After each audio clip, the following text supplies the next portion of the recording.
बॅगा खाली ठेवायच्या आहेत, मस्त बसायचं आहे, आरामशीर बसायचं आहे, आलं हसायला बिंदास हसायचं आहे, आलं रडायला बिंदास रडायचं आहे, हत्याचं व्हावं वाटलं मस्त व्हायचं आहे. नाहीतर आपलं आयुष्य त्याच्यात गेलंय, माझी बॅग, माझा मोबाईल, माझा गेम, माझी मैत्रीण, आयुष्य आपलं त्याच्यातच गेलंय. पार्टीला येताना सुद्धा ती आली काय, ही आली काय, सराचा अर्ध व्याख्यान संपून जातंय. मग आम्ही रमत डुलत येणार. तर आता ते सगळं सोडून द्यायचं, मस्त आलं हसायला, टाळी द्यावीशी वाटली द्यायची, मैत्रिणीला टाळी, ती उलटी होऊन पडली तरी चालते, अगदी आनंदानं. काय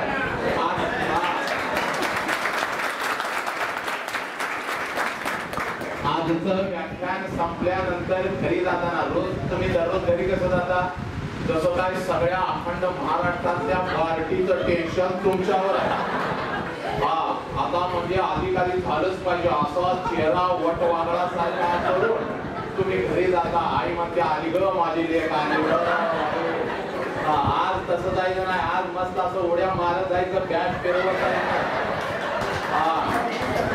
आईने आणि वडिलांनी फोन केला पाहिजे इथं सरांना, हे नेमकं आज ठेवलं होतं कोणाचं व्याख्यान, की धोत्रेची फुलं गुलाब होऊन घरला कशी काय, एकदम आनंदात राहायचं. हा फॅन बंद झाला तरी चालतोय का तुम्हाला पाहिजे? अरे कशाला फॅन पाहिजे, बंद करा फॅन, एवढं बंद करा. कुठं आहे त्याचं बटन बघा. हा ये लवकर, तुला माहिती आहे ना, तिथे बंद कर. हा फॅन मला त्रास देतोय जरा, हा याचा काय, त्यामुळे आवाज बाकीचे राहू दे. हा आणि काय आता एकच दरवाजा आहे, टेन्शन नाही. मागच्या वेळेला नागपूरला तसंच झालं, मागे एक दरवाजा होता, मी इकडे बघायला लागले की चार जायचे. त्यामुळे आता टेन्शन नाही, एकच दरवाजा आहे. काय माझ्या समोर तर तुम्ही काही जाऊ शकत नाही. त्यामुळे आता आणि आता हे बघा, आता काय पर्याय का तुमच्या समोर? बसण्याशिवाय पर्याय आहे का? आहे का? बसावंच लागणार आहे. मग आता पर्यायच नाही, बसायचंय तर कसं राजासारखं बसायचं एकदम असं, असं बसायचं नाही. कधी संपवताय नाही. हा तुला सांगत होते नाही आज जायला नको काय ना, तुझ्यामुळे मला बसायला लागलं, माझं नशीबच फुटलं. युवा कसा, भारतातला माझा युवा कसा पाहिजे, देशपुंज पाहिजे, विश्वरत्न डॉक्टर बाबासाहेब आंबेडकरांच्या सारखा पाहिजे, स्वामी विवेकानंदांच्या सारखा पाहिजे. मध्ये मुलांकडून घेत झाले शूटिंग, बघा आता फेर इन लवली पेक्षा भारी झाला. एवढी वर्ष पोतेला थापला काय उपयोग नाही, ऊन आला की वाहून जायचं. त्यामुळे सगळ्यांनी आनंदामध्ये तुमच्या आयुष्यातला फक्त एकच तास मला पाहिजे. एका तासामध्ये अभ्यास कसा करायचा हे मी तुम्हाला सांगणार नाही. अभ्यास कसा करायचा हे सांगण्यासाठी तुमचे गुरुवर्य तुमच्या समोर बसलेले आहे. ही फॅकल्टी आहे, प्रचंड तज्ञ आहे आणि ती तुम्हाला अनेक विषयांचं मार्गदर्शन करतच असते. पण अभ्यास का करायचा, का करायचा, कसा करायचा, का करायचा याच्यामध्ये जमीन आसमानचा फरक आहे. कसा करायचा हे सांगताय, पण मी का करायचा हे मात्र एकच तासामध्ये तुमच्या काळजामध्ये पेरून जाणार आहे. तुमचं आयुष्य बदलून जाईल. जकरबंद पायातले साखर दंड तटातट तुटले, तू ठोकताच बंड झाले गुलाम मोकळे भीमा तुझ्यामुळे. चार ओळीमध्ये विश्वरत्न डॉक्टर बाबासाहेब आंबेडकरांचा संघर्ष लक्षात घ्या. वामनदादा कर्डकेने बांधून ठेवलेला आहे. माझ्या लेकीनो दुसरा संघर्ष सांगतो. 150-200 वर्षापूर्वी एक माता घराच्या बाहेर पडली. आज आम्ही का आहोत, कशासाठी आहोत, आज आम्ही जगतो, हे आयुष्य काय आहे, सगळं काही तुमच्या काळजामध्ये पेरून जाणार आहे. आज जाग व्हायचं आहे. खऱ्या अर्थानं आम्हाला आज जाग आली पाहिजे. आमच्या अंतरंगाला आग लागली पाहिजे. आमचा आत्मभान जागा झाला पाहिजे. ही युवा अवस्था काय असते ही आम्हाला कळाली पाहिजे. म्हणून सांगतोय 150 वर्षापूर्वी एक माता घराच्या बाहेर पडायची. हातामध्ये तिच्या एक पिशवी होती, अंगावरती एक लुगडं होतं, बस एवढीच तिची संपत्ती होती. एक पिशवी घेऊन माता घराच्या बाहेर पडायची. 150-200 वर्षापूर्वी स्त्रियांनी घराच्या बाहेर पडणं समाजाला मान्य नव्हतं. उंबरठ्याच्या आतमध्ये तर स्त्रीचं अस्तित्व होतं. उंबरठ्याच्या बाहेर स्त्रीनं पाऊल टाकलेलं कदापि समाज मान्य करत नव्हता. अशा स्थितीमध्ये एक माता हातामध्ये पिशवी घेऊन घराच्या बाहेर पडायची. अंगावरती एक लुगडं आणि पिशवीमध्ये काय होतं तर दुसरं लुगडं. एक लुगडं अंगावरती, दुसरं लुगडं पिशवीमध्ये घेऊन ती माता घराच्या बाहेर पडायची. एका वाड्यामध्ये जायची. एका वाड्यामध्ये जायची आणि समोर बसलेल्या लक्षात घ्या 10-15 लेकींना शिकवायची. हे करत असताना समाजानं तिच्या अंगावरती चिखल फेकला, समाजानं तिच्या अंगावरती शेण फेकलं, ते सुद्धा तिनं पचवलं. फक्त शरीराचं घाण झालं नाही तर तिच्या मनाला असंख्य वेदना झाल्या, पण त्या वेदना तिनं पचवल्या, त्या वेदना तिनं गिळल्या आणि लक्षात घ्या, समोर बसलेल्या 10-15 लेकींना तिनं शिकवायला सुरुवात केली की माझी सावित्री आहे 150 वर्षापूर्वी घराच्या बाहेर पडली म्हणून आज लाखो सावित्री या भारतामध्ये अभिमानानं भेटतात. याची जाणीव आम्हाला असली पाहिजे. आजपर्यंत आम्ही कुठं तर जाणीव विसरलेलो आहोत. फक्त जयंती साजरी करण्यामध्येच आमचा पुढाकार असतो. छत्रपती शिवाजी राजांची जयंती आम्ही साजरी केली, माझ्या आऊ जिजाऊची जयंती साजरी केली, माझ्या सावित्रीची जयंती साजरी केली, पण त्याचा संघर्ष आमच्या अंतरंगामध्ये माझ्या लेकरांनो पेटला नाही. तो संघर्ष सांगण्यासाठी मी इथं आलेलो आहे. आणि म्हणून वामन दादा कडक म्हणतात, जखडबंद पायातले साखळ दंड तटातट तुटले तू ठोकताच बंड झाले गुलाम मोकळे भीमा तुझ्यामुळे. पोरांनो, संघर्षाची ही ठिणगी आज पडली पाहिजे. अभ्यास कसा करायचा सांगण्यासाठी इथं गुरुवर्य बसलेले आहे. ही फॅकल्टी अतिशय तज्ञ आहे. अभ्यास करून मी आलोय त्यांचा, ही तज्ञ फॅकल्टी आहे, पण अभ्यास का करायचा याची जाणीव झाली पाहिजे. आणि ही आग तुमच्यामध्ये पेटवण्यासाठी मी आलोय. तर 150 वर्षापूर्वी सावित्री घराच्या बाहेर पडली नसती तर आज तुम्ही आम्ही नसतो. तर विश्वरत्न डॉक्टर बाबासाहेब आंबेडकरांनी खऱ्या अर्थी बंड ठोकलं नसतं तर कदाचित तुम्ही नसतो. आज इथं ताट मानून आपण बसलेलो आहोत ना, तर या महामानवाने रक्ताचा आणि विचाराचा अभिषेक या मातीमध्ये घातलेला आहे, म्हणून तुम्ही आम्ही इथं बसलेलो आहोत. या युवा अवस्थेमध्ये याची जाणीव झाली पाहिजे. संघर्ष काय असतो आज तुमच्या काळजामध्ये पेरून जाणार आहे. लेकरांनो, ही सांगत असताना एक आयुष्याचा महामंत्र जो यांना कळाला, यांनी आमच्या समोर ठेवला, पण तो आमच्या पर्यंत पोहोचला नाही. तो संघर्ष आज तुमच्या काळजामध्ये पेरायला मी आलोय. हा वसंत भांकारे तुम्हाला सांगून जाईल, हे काय आहे तारुण्य, आयुष्यामध्ये काय महत्वाचं आहे हे सांगून जाणार मी. पुनर्वित्तम पुनर्मित्रम पुनर्भार्या पुनर्मही. प्रत्येक शब्द आणि शब्द काळजामध्ये माझ्या लेकरांना पेरून द्यायचा आहे. कारण आजचा दिवस पुन्हा येणार नाही, आजचा दिवस पुन्हा येणार नाही, आजच्या दिवसाचा हा तास पुन्हा येणार नाही. या तासामधला हा मिनिट आणि या मिनिटामधला हा क्षण परिवर्तन झालं पाहिजे. तुम्ही इथं येता ना, तर इथून आल्यानंतर घेऊन काय जाता याची आज लक्षात घ्या. खऱ्या अर्थानं परीक्षा आहे. मी येतो आणि जातो, येणं आणि जाणं याच्यामध्ये मी घेऊन काय जातो हे कळणं अतिशय गरजेचं आहे. म्हणून सगळ्यात मोठा महामंत्र देतो, आयुष्यभर लक्षात ठेवायचा. उद्याचे तुम्ही भावी अधिकारी आहात. विश्वरत्न डॉक्टर बाबासाहेब आंबेडकरांच्या स्वप्नातला भारत तुम्ही आहात. छत्रपती शिवाजी राजांच्या स्वप्नातला भारत तुम्ही आहात. खऱ्या अर्थानं आऊ जिजाऊ तुम्ही आहात. खऱ्या अर्थानं सावित्री तुम्ही आहात. खऱ्या अर्थानं झाशीची राणी तुम्ही आहात. तारा राणी तुम्ही आहात. लक्षात घ्या, याची आग आज तुमच्या अंतरंगामध्ये पेटली पाहिजे. आणि म्हणून आयुष्यातला सगळ्यात मोठा महामंत्र मी तुम्हाला देऊन जातो. कोणता महामंत्र? पुनर्वित्तम पुनर्मित्रम पुनर्भार्या पुनर्मही. आयुष्यामध्ये सगळं काही पुन्हा पुन्हा मिळतं. पुनर्वित्तम, संपत्ती पुन्हा पुन्हा मिळते. 2019 पश्चिम महाराष्ट्रामध्ये महापूर आला. अनेक जिल्हे पाण्याखाली गेले, संसार वाहून गेले, 4 भिंती वाहून गेल्या, सगळं काही वाहून गेलं. सोनं नाणं दागिनं पैसा अडका सगळं आर्थिक माणूस खचला. 2 वर्ष निघून गेले. बघता 2 वर्ष निघून गेले. संसार पुन्हा उभे राहिले, घरदार पुन्हा उभी राहिली, आर्थिक स्थिती पुन्हा मजबूत झाली. पोरांनो, पुनर्वित्तम याचा अर्थ असा आहे, पुन्हा धन मिळू शकतं. पुनर्वित्तम पुनर्मित्रम पुनर्भार्या पुनर्मही. पुनर्वित्तम पुनर्मित्रम, मित्र सुद्धा आयुष्यातून निघून जातात, पुन्हा मिळतात. पुनर्भार्या, लग्न सुद्धा पुन्हा होतात आयुष्यामध्ये. प्रत्येक वस्तूला वन्स मोर आहे.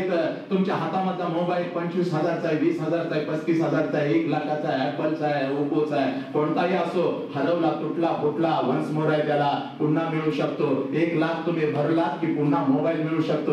गळ्यामध्ये 1 तोळे सोन्याची चेन आहे, वडिलांनी केले, आईने केले, कष्टाने केले, हरवली, बाबांना सांगितला, पुन्हा मिळू शकते. गाडी, बाईक, बंगला सगळं काय पुन्हा मिळू शकतं. आणि म्हणूनच सांगितलं जातं, पुनर्वित्तम पुनर्मित्रम पुनर्भार्या पुनर्मही एतम एव पुनर्लभ्यते न जीवन पुन्हा न शरीरम पुन्हा. माझ्या लेकरांनो, आयुष्यामध्ये प्रत्येक गोष्टीला वन्स मोर आहे, पण हे आयुष्य एकदाच मिळतं. या आयुष्याला वन्स मोर नाही. लक्षात घ्या,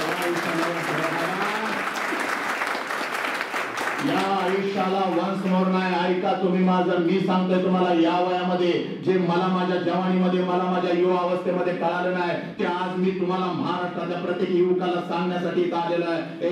हे आयुष्याला वन्स मोर नाही, एकदाच आयुष्य मिळतं. आणि पुन्हा लेकरांना तुम्हाला सांगतो, या आयुष्यामध्ये मिळालेला आजचा दिवस आहे ना, हा आजचा दिवस पुन्हा येणं नाही. लक्षात घ्या, जे विश्वरत्न डॉक्टर बाबासाहेब आंबेडकरांना कळालं म्हणून 24 तासापैकी 22 तास अभ्यास झाला. हे माझ्या संभाजी राजाला कळालं झालं म्हणून 9 वर्ष घोड्यावरून खाली उतरला नाही. औरंगजेब स्वराज्य घ्यायला आलेला होता, पण या औरंगजेबाला शेवटचा श्वास याच मातीत घ्यायला लावला, त्या या युग पुरुषांनी घ्यायला लावला.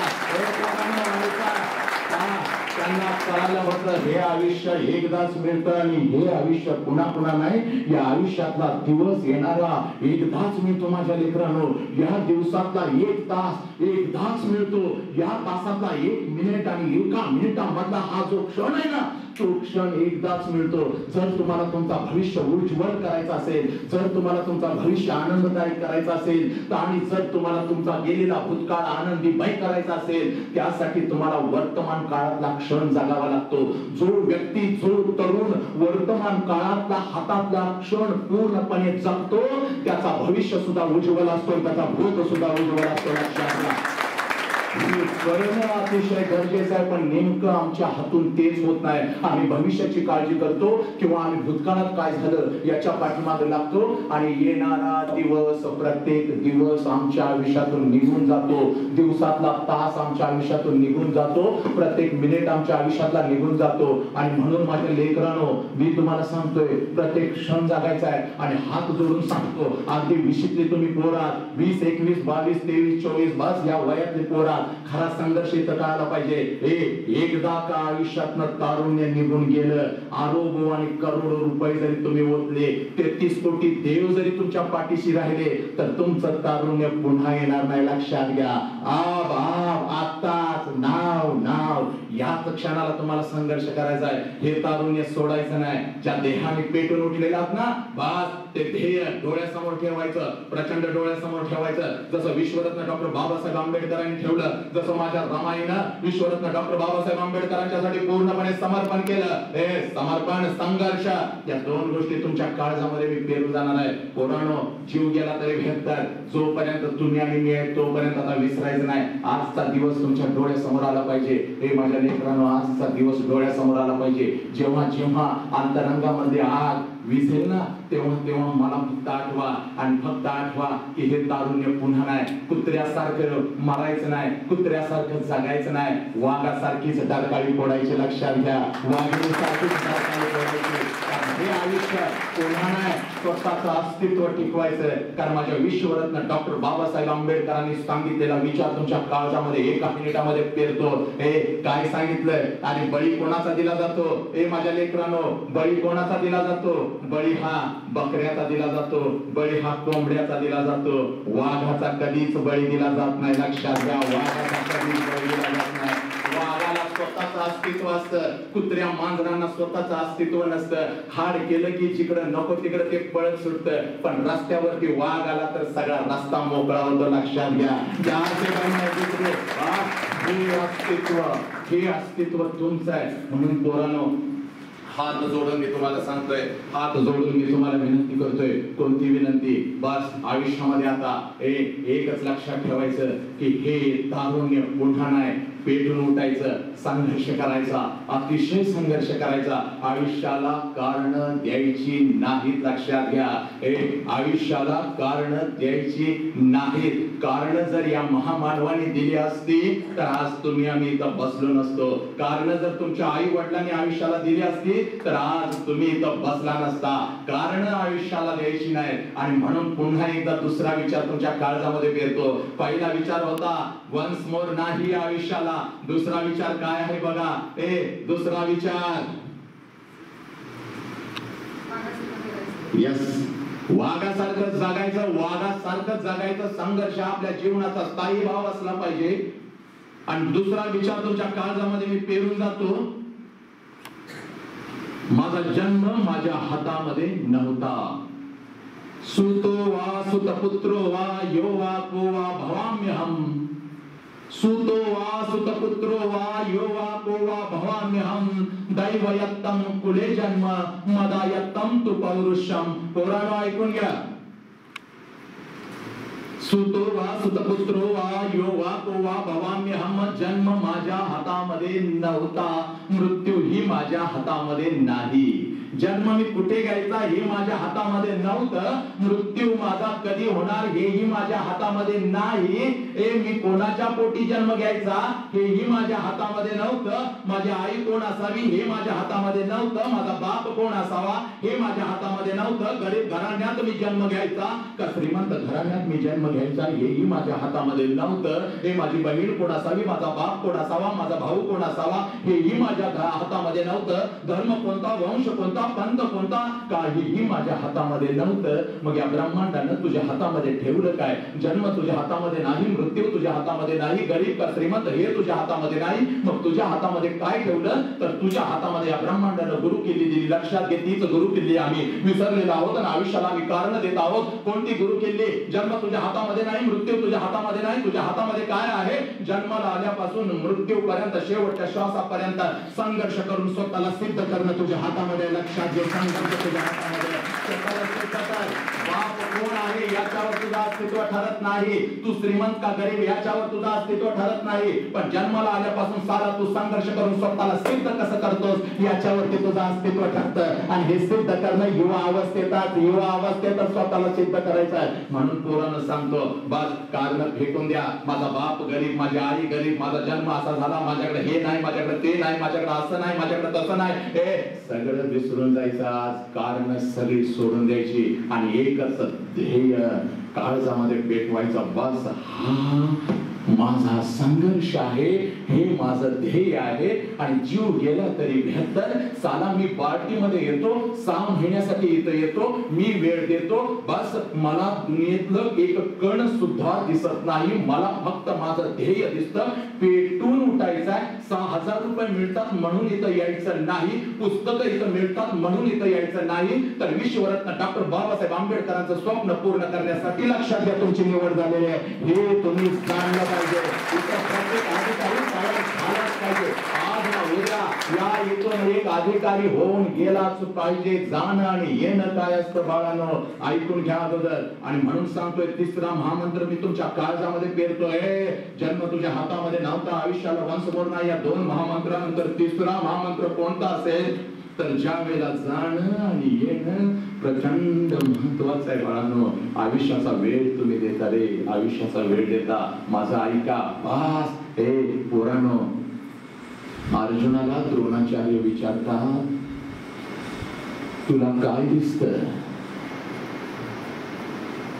त्यावेळेला तो म्हणतो, झाडावरचा पक्षी, हातातला धनुष्य आणि धनुष्यातला तो तीर, याच्याशिवाय मला काहीही दिसत नाही गुरुवर्य. द्रोणाचार्य इतर पांडवांना विचारतात, त्याला प्रत्येक पांडव म्हणतो, गुरुवर्य आपली पावलं मला दिसतात, हे अवकाश मला दिसतं, तो झाड मला दिसतं, झाडावरची फळं मला दिसतात आणि त्या झाडावरती बांधलेला एक पक्षी मला दिसतो, त्यानंतर मला धनुष्य दिसतो, त्या धनुष्यातला तीर दिसतो. पण अर्जुनाला ज्या वेळेला विचारलं जातं, अर्जुना तुला काय दिसतं? त्यावेळेला अर्जुन सांगतो, गुरुवर्य मला काही दिसत नाही, मला फक्त त्या झाडावर बांधलेला तो पक्षी दिसतो, हातामधला तो धनुष्य दिसतो आणि त्या धनुष्यामधला तीर दिसतो, याच्या व्यतिरिक्त मला काहीही दिसत नाही. पण तिथं अजून एक प्रचंड मोठं व्यक्तिमत्व होतं, तिथं अजून एक प्रचंड मोठं व्यक्तिमत्व होतं, ज्याचं नाव कर्ण होतं. आणि कर्ण म्हणतो, हो हे मला परवानगी मिळाली नाही माझं अस्तित्व सिद्ध करण्यासाठी. द्रोणाचार्यांनी मला विचारलं नाही तुला काय दिसतं त्या झाडावरती. जर द्रोणाचार्यांनी मला विचारलं असतं त्या झाडावरती तुला काय दिसतं, तर मी द्रोणाचार्यांना सांगितलं असतं, एक पाऊल अर्जुनाच्या पुढे जाऊन मी सांगितलं असतं. अर्जुनाला फक्त तो पक्षी दिसत होता, हातातला धनुष्य दिसत होता आणि त्या धनुष्यामधला तीर दिसत होता, पण मला त्या पक्षातून आर पार गेलेला माझा बाण दिसत होता.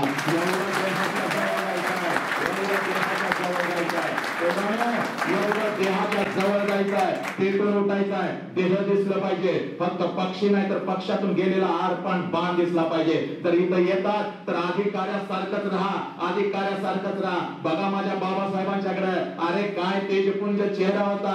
गोलमेज परिषदेला ज्या वेळेला बसला ना, त्यावेळेला इंग्लंड सहित सगळे राजतज्ञ सुद्धा हादरले, हे कोण राजबिंडा पोरगा. आणि ज्या वेळेला बाबासाहेबांनी बोलायला सुरू केलं तेव्हा प्रत्येकाच्या पायाखालची माती हल्ली. ते अधिकारी तुम्ही आहात, बाबासाहेबांच्या अधिकारी आहात, छत्रपती शिवाजी राजांच्या अधिकारी आहात, महावीरांच्या अधिकारी आहात, गौतम बुद्धांच्या अधिकारी आहात. पोरांनो, पेटून उठायचं ध्येय तुम्हाला तुमच्या डोळ्यासमोर दिसलं पाहिजे. अधिकाऱ्यासारखंच वागा.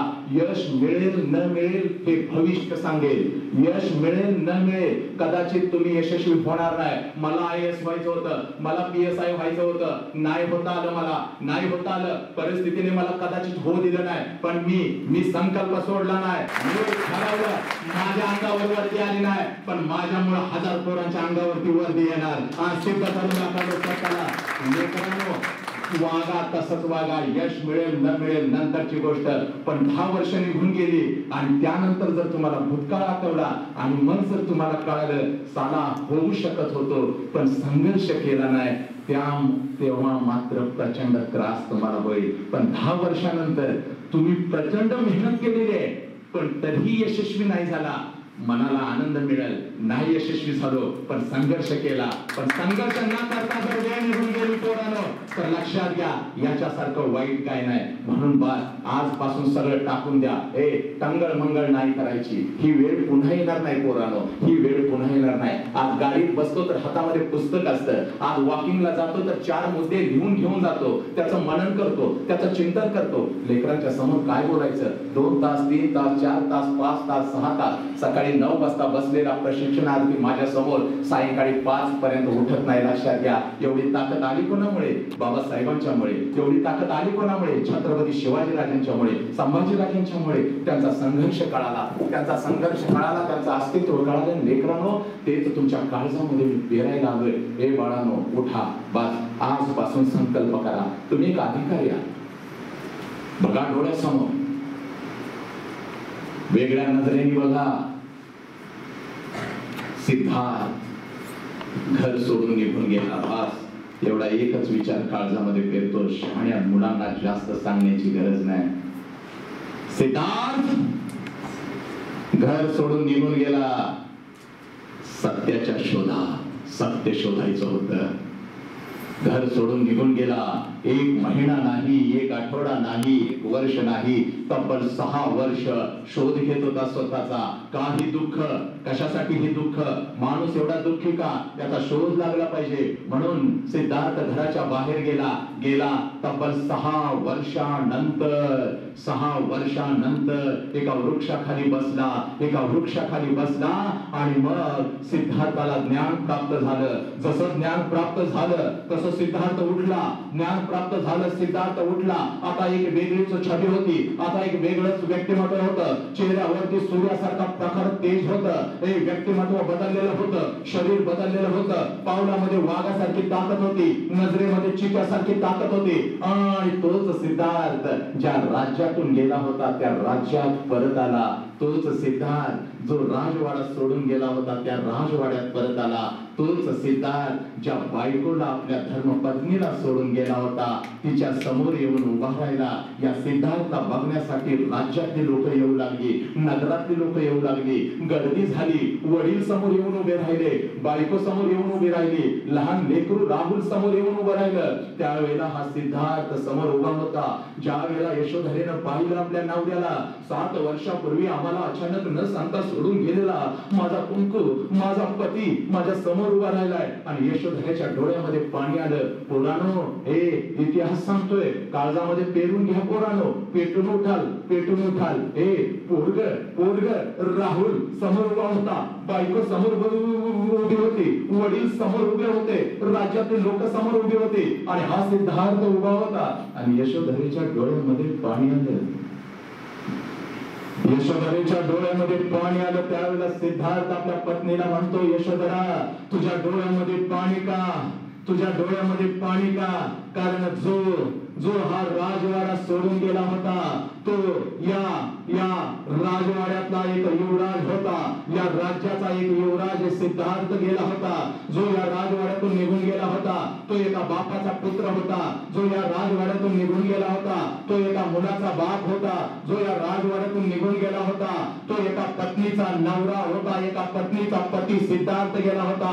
पण 7 वर्षानंतर जो परत आलेला आहे तो या विश्वाला शांती देणारा गौतम बुद्ध बुद्ध परत आलेला आहे. तुझ्या डोळ्यामध्ये स्वामीचा, तुझ्या डोळ्यामध्ये स्वामीचा. पोरांनो, जो गेला तो सिद्धार्थ होता, जो गेला तो सिद्धार्थ होता, पण जो परत आला तो या विश्वाला शक्ती देणारा गौतम बुद्ध परत आला. पोरांनो, घरातून तुम्ही इथं येताना आणि इथून जाता, इथं येताना इथून जाता, येताना तुम्ही असाल पण जाताना बुद्ध होऊन जायचं आहे, जाताना ज्ञान घेऊन जायचं आहे.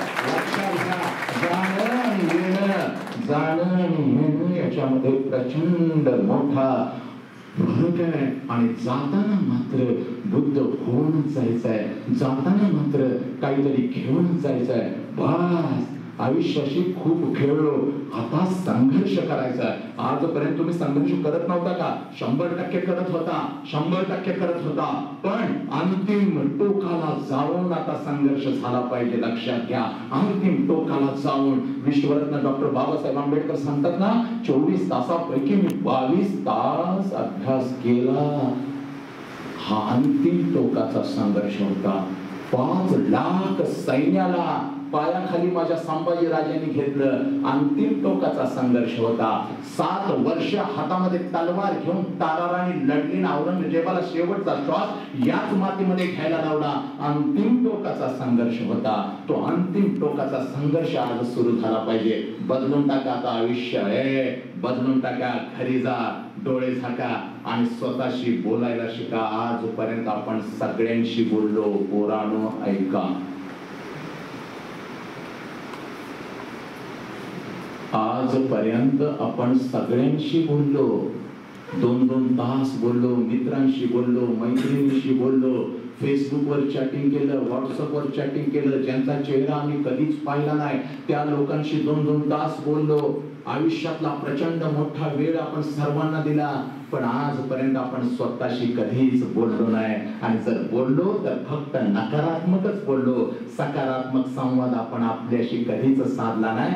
बस आज तो साधायचा आहे. शांतपणे डोळे झाकायचे आणि स्वतःला सांगायचं आहे, मैं हिरो हूं, मैं नायक हूं, मी सकारात्मक मूर्तिमंत उदाहरण म्हणजे मी आहे. माझ्यामध्ये विश्वरत्न डॉक्टर बाबासाहेब आंबेडकर आहे, माझ्यामध्ये संघर्ष आहे, माझ्यामध्ये जीवन आहे. बस सुतो वा सुतपुत्रो वा योवा कोवा भवाम्याम. जन्म माझ्या हातात नव्हता, पण साला ज्या वेळेला मृत्यू माझा होईल त्यावेळेला या भारतातला प्रत्येक व्यक्ती माझ्याबद्दल बोलेल. बस अंतिम टोकाला जाऊन पोरांनो उठा, पेटून उठा.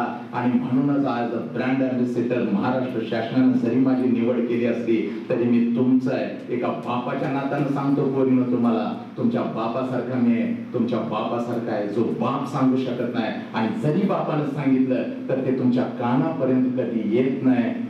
ते मी सांगण्याचा प्रयत्न करतोय. उठा, खूप सुंदर आयुष्य आहे. या जन्मावर, या जगण्यावर शतदा शतदा शतदा प्रेम करावे.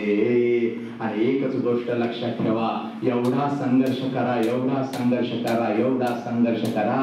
हो गई है पीर पर्वत सी पिघलनी चाहिए, इस हिमालय से कोई गंगा निकलनी चाहिए. तेरे सीने में नहीं तो मेरे सीने में सही, मेरे सीने में नहीं तो तेरे सीने में सही. हो कई भी आग, साला ये आग लगनी चाहिए, आग लगनी चाहिए. साला तुम्हाला बघितल्यानंतर लोक तुमच्याकडे बघत राहिली पाहिजेत. अरे कोणाचं रक्त आहे? याच्या रक्तामध्ये या भारत मातेचं रक्त आहे, या भारताचं रक्त आहे. बाबासाहेबांच्या विचारांनी जे सौंदर्य चेहऱ्यावरती येतं, छत्रपती शिवाजी राजांचा संघर्ष काढल्यानंतर जे सौंदर्य चेहऱ्यावरती येतं, या सौंदर्याला तोड नसते. पाऊस आला, ऊन पडलं, वारा आला तरी चेहऱ्यावरचं हे सौंदर्य हटत नाही. लक्षात घ्या, कारण ते आतून आलेलं सौंदर्य असतं, आतून आलेलं सौंदर्य असतं. दिस इज द युवा. से यस टू लाईफ. चौथा महामंत्र स्वतःशी बोलायचं आहे. मी हे करू शकतो, मला करायचंच आहे. एक क्षण आयुष्यामध्ये येतो आणि माणसाचं आयुष्य बदलतं. एवढा क्षण सांगतो, जास्त वेळ मी तुमचा घेणार नाही. पेटून उठलेला आज जा, घरी बसा, शांतपणे डोळे झाका. माझा तुमच्या डोळ्यासमोर मला आणा फक्त हा मुलगा आला होता सांगली जिल्ह्यातून, वसंत हांकारे नावाचं वादळ आलंच होतं, तर काय आज मला देऊन गेलं, काय मला पेटवून गेलं. आयुष्यामध्ये एक क्षण महत्वाचा असतो. सिद्धार्थचा बुद्ध कसा झाला, बाबासाहेबांचा विश्वरत्न कसा झाला, भीमाचा विश्वरत्न कसा झाला, एक क्षण आयुष्यामध्ये आला. 6 वर्ष शोधात होते ज्ञानाच्या, पण एके रात्री संकल्प केला, या वृक्षाच्या खाली मी बसणार, या वृक्षाच्या खाली मी बसणार, आणि जोपर्यंत मला ज्ञान प्राप्त होत नाही तोपर्यंत मी इथून उठणार नाही. संकल्प केला होता. आजपर्यंत तुम्ही आम्ही संकल्प केले, पण ते संकल्प फळास का आले नाहीत. आणि मग माझ्या गौतम बुद्धांचा, माझ्या सिद्धार्थाचा संकल्प का फळास आला, कारण ज्या वेळेला त्यांनी संकल्प केला, ज्या झाडाखाली ते बसले ना पोरांनो, त्यावेळेला जो संकल्प केला की या मला जोपर्यंत ज्ञान प्राप्त होणार नाही तोपर्यंत मी या वृक्षाखालून उठणार नाही. आणि ज्या क्षणाला त्यांनी संकल्प केला, आश्चर्याची गोष्ट अशी होती की त्याच रात्री बुद्धांना, सिद्धार्थला ज्ञान प्राप्त झालं. का झालं माहितीये का, तो संकल्प एवढा तीव्र होता, तो संकल्प एवढा खोल होता. ज्या क्षणाला संकल्प केला, 72,000 करोडो जेवढ्या आपल्या पेशी आहेत, रक्ताचा थेंब आहे, त्या रक्ताच्या थेंबामध्ये आणि 72,000 करोड पेशीमध्ये तो संकल्प रुजला. आणि त्याच रात्री सिद्धार्थचा गौतम बुद्ध झाला. संकल्प असा करा की 72,000 करोड पेशीमध्ये तुमच्या रुजला पाहिजे. साला हा निसर्ग सुद्धा तुमच्या पाठीशी उभा राहिला पाहिजे आणि तुम्हाला सांगितलं पाहिजे या निसर्गाने वास तुला अधिकारी होण्यापासून कोणीही रोखू शकत नाही, कारण तुझा संकल्प एवढा तीव्र आहे, एवढा टोकदार आहे, एवढा तीक्ष्ण आहे. असा संकल्प झाला पाहिजे. तो संकल्प होतो केव्हा, जगाशी बोलून नाही, जगाला ओरडून सांगून नाही, तर जो स्वतःशी बोलतो त्याचा संकल्प लक्षात घ्या, फळास येतो. आज स्वतःला सांगा, स्वतःला आजचा एक तास स्वतःशी बोला, सगळं काही शक्य आहे आयुष्यामध्ये, सगळं काही शक्य. ऊर्जा काम करते पोरांनो, ऊर्जा काम करते. ऊर्जेला फक्त सकारात्मक दिशा द्या. पेटून उठा. एक क्षण आयुष्यातला सांगतो मी तुम्हाला, मी तर थांबतो, जास्त वेळ घेत नाही पोरांनो. एक क्षण काय असतो आणि एका क्षणात कसं परिवर्तन होतं. छत्रपती शिवाजी राजांच्याकडे जेव्हा महला यायचा, राज काहीतरी कामगिरी, राज काहीतरी कामगिरी. माझा छत्रपती शिवाजी राजा जेव्हा महलाकडे बघायचा आणि जेव्हा महलाला सांगायचा, जीवाजी एकच कामगिरी. कोणती कामगिरी? एकच कामगिरी. आपण दानपट्टा चालवण्यामध्ये निष्णांत आहात, आपण दानपट्टा चालवण्यामध्ये माहिर आहात. एकच कामगिरी, फक्त उठायचं आणि दानपट्ट्याचा सराव करायचा, एवढीच कामगिरी. दुसरं तिसरं काही नाही. जीवाजी निघून जायचे आणि 1-2 महिन्यांनी यायचे. राजांना मुजरा घालायचे, म्हणायचे राज काहीतरी कामगिरी, राज काहीतरी कामगिरी. त्यावेळेला पुन्हा छत्रपती शिवाजी राजवण्यामध्ये आपण माहिर आहात. टोकाचा दानपट्टा आपण चालवता, एकच कामगिरी, फक्त दानपट्ट्याचा सराव करायचा, दुसरी कामगिरी नाही. 1 वर्ष गेलं, पुन्हा जेव्हा मला आले राज कामगिरी, राजाने पुन्हा सांगितलं फक्त सराव करायचा. 2 वर्ष निघून गेली, 3 वर्ष निघून गेली, काही कालावधी निघून गेला आणि एक दिवस राजांचा निरोप जेव्हा महलाला मिळाला, जीवाजी भेटीस यावं, तुरंत यावं, तुरंत यावं. जेवण करत असाल तर हातावरती पाणी घेण्यासाठी इकडे यावं, लवकर यावं. जसा निरोप भेटला तसा जीवा महला पळाला. राजांच्या समोर उभा राहिला, राजांना मुजरा घातला, म्हणाला राज हुकुम. त्यावेळेला राजा माझा म्हणतो कसा, पोरांनो लिहून घ्या काळजावरती, हे खूप महत्वाचं आहे, हे खूप महत्वाचं आहे. माझा राजा जीवा महलाला म्हणतो, जीवाजी कामगिरी मागत होता ना, दिली कामगिरी. अफजल खानाचं महाभयंकर संकट स्वराज्यावरती चालून येत आहे. अफजल खानाचं महाभयंकर संकट स्वराज्यावरती चालून येत आहे. नियम अटी ठरले. अफजल खानाच्या भेटीसाठी आम्ही निघालेलो आहोत. अफजल खानाच्या भेटीसाठी फक्त 10 अंगरक्षक घेऊन जाण्याची परवानगी आम्हाला आणि अफजल खानाचा आहे. फक्त 10 अंगरक्षक घेऊन आम्ही अफजल खानाच्या भेटीसाठी निघालो आहोत. त्यातले 9 अंगरक्षक आमच्यापासून कोसभर दूर असतील आणि एकच अंगरक्षक आमच्या 2 फुटाच्या अंतरावरती असेल आणि तो तुम्ही असाल. दिली कामगिरी तुम्ही असाल. फक्त 2 फुटाच्या अंतरावरती एकच अंगरक्षक उभा असेल आणि तो तुम्ही असाल. दिली कामगिरी. वर भरून आला जेव्हा भालाचा राजांना मुजरा घातला. राज समर्थपणे पेलणारी कामगिरी. भेटीचा दिवस ठरलेला होता. भेट ठरली. राज समोरासमोर आलं. अफजल खान समोरासमोर आला. अफजल खानाने राजाला मिठी मारली. राजाचा घात झाला. पाठीमध्ये खंजीर खुपसला गेला. राजाने बिचवा काढली. अफजल खानाच्या पोटामध्ये टाकली. जमिनीवरती अफजल खान कोसळला. अफजल खानाच्या बाजूला 2 फुटावरती त्याचा अंगरक्षक उभा होता ज्याचं नाव होतं सय्यद वंडा. सय्यद वंडा म्हणजे दानपट्टा चालवण्यामध्ये जगविख्यात होता. सय्यद वंडाने उडी घेतली. चालून आला राजाच्या वरती. क्षणातच राजांचं धड शिराच्या वेगळं होणार होतं. त्या क्षणाला विलंब न करता जीवा मौलाने उडी घेतली आणि सय्यद वंडाचा हात हवेत कापला. रक्ताच्या चेटांड्या उडाल्या. राजाने फक्त जीवा मौलाकडे पाहिला आणि इतिहासानं पानावरती लिहून ठेवलं होता जीवा म्हणून वाचला शिवा.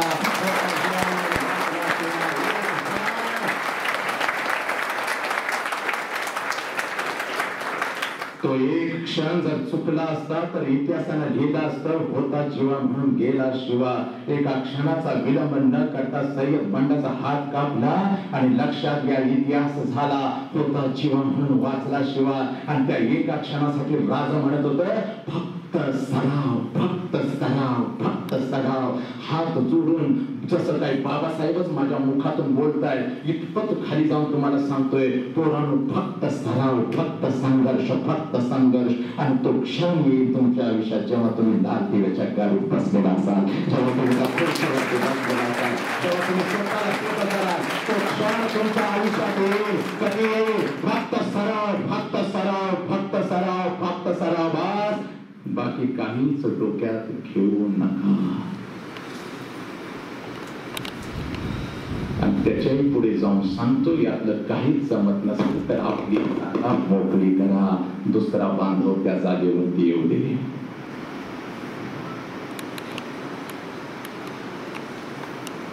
एक क्षण आयुष्य बदलून टाकतो.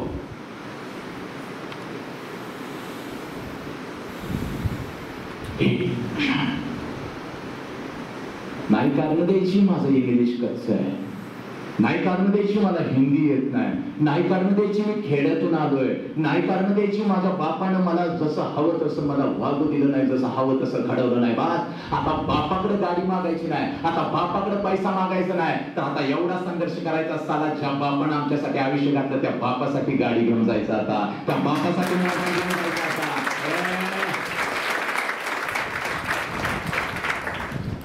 एवढा संघर्ष करायचा आणि त्यासाठी मी इथं आलोय. पोरांनो एका दिवसाच्या ट्रेनिंगला जातो ना कॉर्पोरेटला 1 लाख रुपये घेतो. पण माझ्या लेकरांनो तुमच्यासाठी महाराष्ट्रभर मी धावतो. रात्रीचा कधी येतो कुठं झोपतो सकाळी उठतो तुमच्या समोर उभा राहतो. का? राष्ट्राची आणि बाबासाहेबांची तुमच्या आई वडिलांची खरी संपत्ती तुम्ही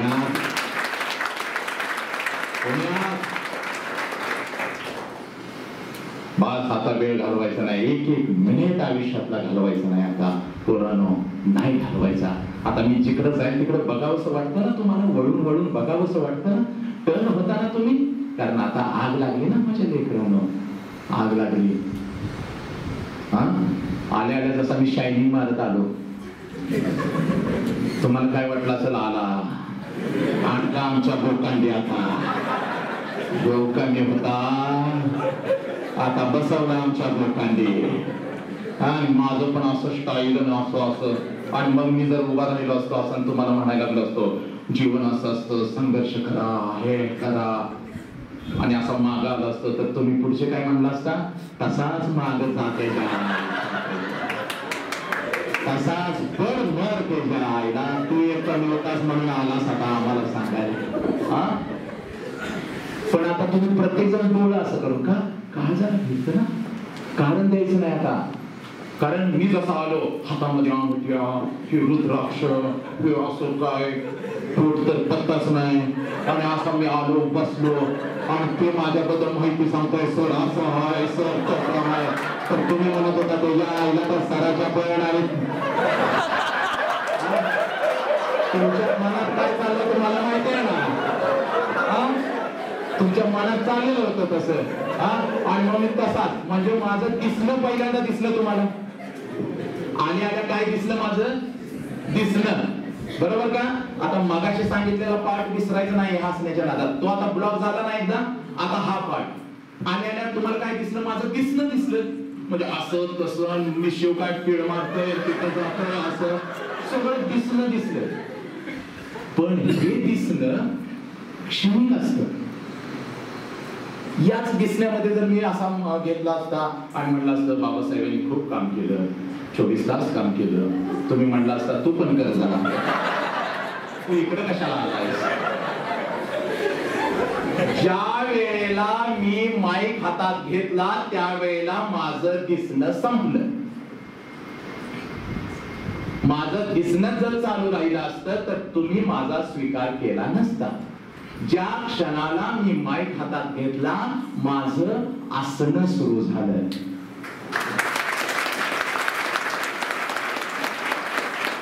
स्वामी विवेकानंदांनी सांगितलंय दिसणं आणि असणं याच्यात जमीन आसमानचा फरक आहे. दिसणं क्षणिक असतं आणि असणंच आपलं आयुष्य घडवतं. असणं आपलं आयुष्य घडवतं.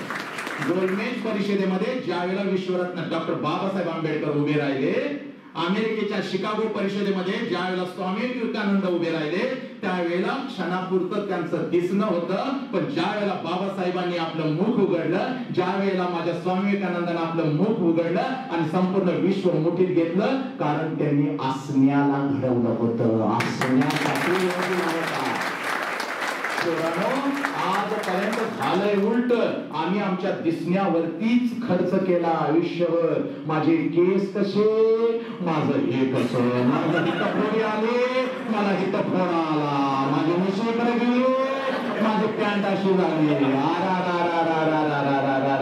याच्यावरच आम्ही खर्च केला आणि हसण्याकडे आम्ही लक्षच दिलं नाही. आणि संघर्षाच्या काळामध्ये दिसणं महत्वाचं नसतं, उपयोगी येत नाही, तर संघर्षाच्या काळामध्ये साला तुम्ही काय असताना हे महत्वाचं आहे. समोर माझ्या 50,000 लोक असतात व्याख्यानाला. 50,000. मग मला ते अशी म्हणणार आहेत का तू काही बोल, दिसाय जरा बरा दिसतोस, आम्ही ऐकत बसतो. दगडानं मारतील ठेचून मला, दगडानं ठेचून मारतील. त्यामुळे आता या क्षणापासून महत्व द्यायचं आहे असण्याला, असण्याला. आणि मग आता संघर्ष करायचा आहे. दिसणं तर पाहिजे. बाबासाहेबांच्याकडे बघा, छत्रपती शिवाजीराजांकडे बघा, माझ्या शाहू महाराजांच्याकडे बघा.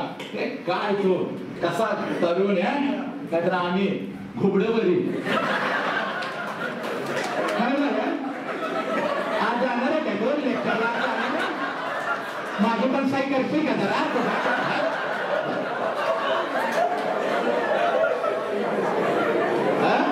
माझी पण साई करशील का? मी जरा बाहेर फिरायला जाते.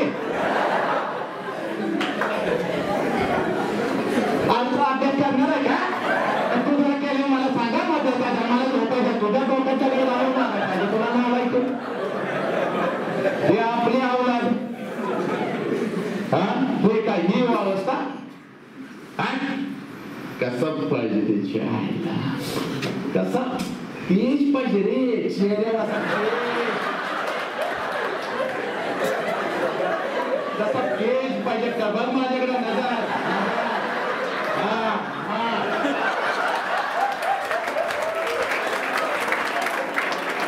युवा कसाला नजर कशी पाहिजे? नजर पाहिजे. दानवीर, दयावीर, धर्मवीर, युद्धवीर, महान तेजस्वी, राजनीती जाणकार, महावीर, महाभाऊ, महाबली, बली, अतुल बली, सुलक्षणी, वाऱ्याप्रमाणे वेगवान, गरुडासारखी नजर. संभाजी महाराज नजर.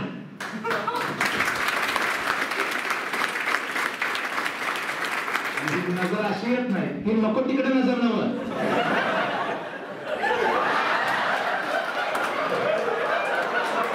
त्या नजरा नाही झाली. त्या नजराने आमचं वाटोळं केलं. माझा तुझ्यावर जीव आहे. तू नाही तर कोणच नाही. दिल दिया है जान तुम्हें देंगे. रात्रभर मला झोपच येत नाही. काय वटवागायच्या आवडत आहे का?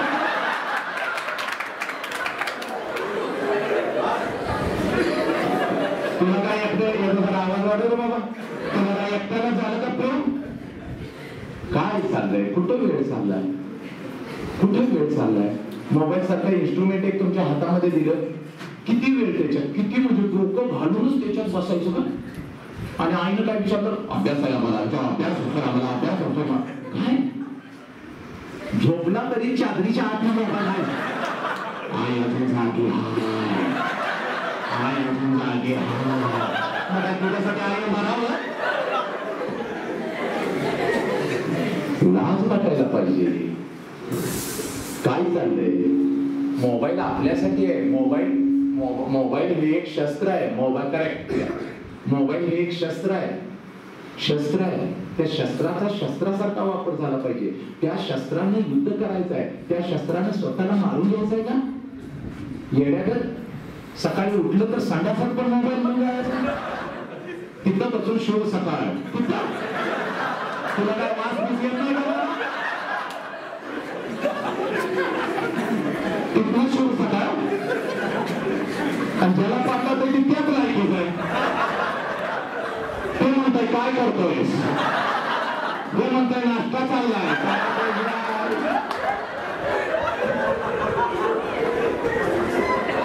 अरे काय चाललंय?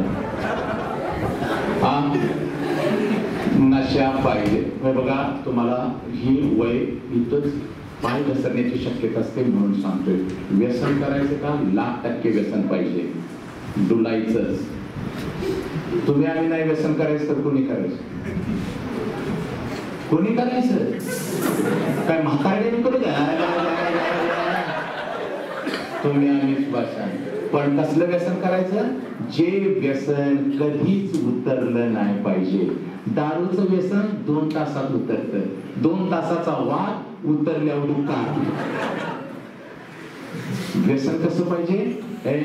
निघून जाऊन किती वर्ष झाली छत्रपतींना, निघून जाऊन किती वर्ष झाली माझ्या बाबासाहेबांना, पण साला अजून भारताची नशा उतरली नाही ना बाबासाहेबांची नशा उतरली नाही.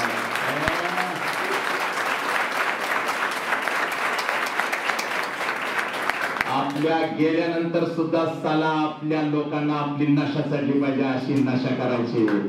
प्रेम करायचं पुस्तकावरती. 1,00,000% लग्न होणार आहे की नाही? ज्या गोष्टी होणार आहेत त्याच्या मागे काय वेळ घालवायचा? तुम्हाला बाप काय तसंच ठेवणार आहे का? तसंच ठेवणार आहे का? माझा ऐका, एक पोरांनो, अतिशय महत्वाचा संदेश. आई बाप सांगू शकत नाही, शिक्षक सांगू शकत नाही, मला सांगण्याचा अधिकार आहे म्हणून सांगतोय. आई बाप तुम्हाला तसंच ठेवणार आहेत का? 1,00,000% लग्न होणार आहे, 1,00,000% प्रेम होणार आहे, 1,00,000% मुलं बाळ सगळं होणार आहे. आणि एकदा लग्न झाले की पुन्हा विचारा हालत आमची काय आहे. लग्न झालं ना, बायकोचं नाव काढलं तर मी पळून जातो. हे सगळं होणार आहे की नाही? सगळं होणार आहे. बरं, समजा एखादा मुलगा आवडला, ऐकून घ्या पुढं. आवडला एखादा मुलगा, तुमच्या बरोबर शिकतो, कुठं तर शिकतो, कॉलेजमध्ये शिकतो, ज्ञानी खूप आवडला याचा अर्थ काय आहे? तो मुलगा पाहिजे, मला त्याच्याशी लग्न करायचं. ओके, जा वडिलाला सांग, वडिलाला सांग, बाबा असा आहे, बाबा तसा आहे, बाबा तसा आहे, हे आहे, ते आहे, ते आहे, ते आहे, ते ते असं बघून घ्या सगळं. हा, सांग, व्यक्त हो, ते होणारच आहे. आज ना उद्या 2 वर्ष लेट झालं. 30 मध्ये लोकांची लग्न झाली, 35 मध्ये लोकांची लग्न झाली, 35 मध्ये लोकांची लग्न झाली. पण 35 मध्ये पुन्हा संघर्ष करता आला नाही, पुन्हा विषयीतलं ज्ञान घेता आलं नाही. म्हणून या वयात अगोदर ज्ञान घ्या. या वयामध्ये अगोदर महत्त्व. जे होणार आहे त्याच्यासाठी वेळ खर्ची करू नका. लय आरच्या परशी व्हायच्या, आरची आणि परशा व्हायच्या नादाला लागू नका. ते तिथंच बरं आहे, सुंदर दिसतंय. बंदूक काढली आणि परशाला घेऊन गेली, काय परशा भाग मेरे साथ भाग. शायनिंग मारू नका. आलं लक्षात? सगळा विचार झाला पाहिजे. एकच ध्येय, मृत्यूच्या दारात हसणाऱ्यांची ही माती आहे. कुठे? मृत्यूच्या दारात यावन रावण की सभा शंभू बंधो बजरंग लहू लसत सिंधूर सम खूप खेळलो रणरंग. औरंगजेबाच्या कैदेमध्ये संभाजी राजा आहे, देहाचे तुकडे तुकडे झालेले आहेत, अंग रक्ताने माखलेला आहे. अशा वेळेला कवी कलश आणि औरंगजेबाच्या दरबारामध्ये कवी कलश आणि संभाजी राजे हसतायत आणि कवी कलश म्हणतोय, राजन तुम्ही कसं दिसताय? यावन रावण की सभा शंभू बंधो बजरंग. म्हणजे आता मृत्यूची वेळ आलेली आहे, तरी सुद्धा कवी कलश राजाला म्हणतोय, राजन रावणाच्या सभेमध्ये जसं हनुमंताला बांधून आणलं आणि हनुमंताच्या अंगावरचा सेंदूर जसा उजळून दिसतोय, तसं तुमच्या अंगावर जखमीतून आलेलं रक्त तुम्हाला शोभून दिसतंय.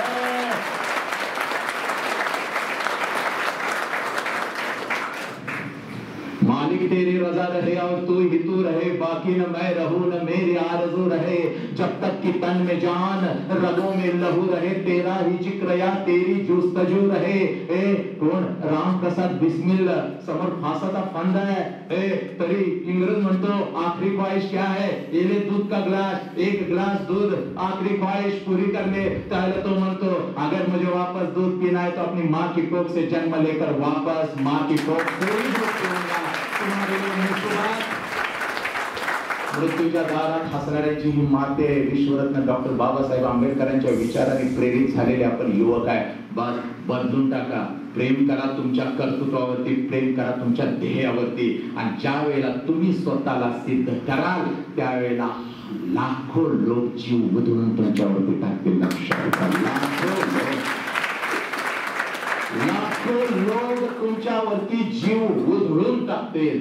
गर्दीत मला राहायचं नाही तर गर्दीसाठी मला जगायचं आहे ह्या काळावरती. जोपर्यंत तू स्वतःला सिद्ध करत नाहीस, तुला जगाला बोंबलून सांगावं लागेल मी असा आहे तसा आहे. पण ज्या दिवशी तू स्वतःला सिद्ध करशील, जग बोंबलून सांगल तुझ्याबद्दल हा असा आहे, हा असा आहे.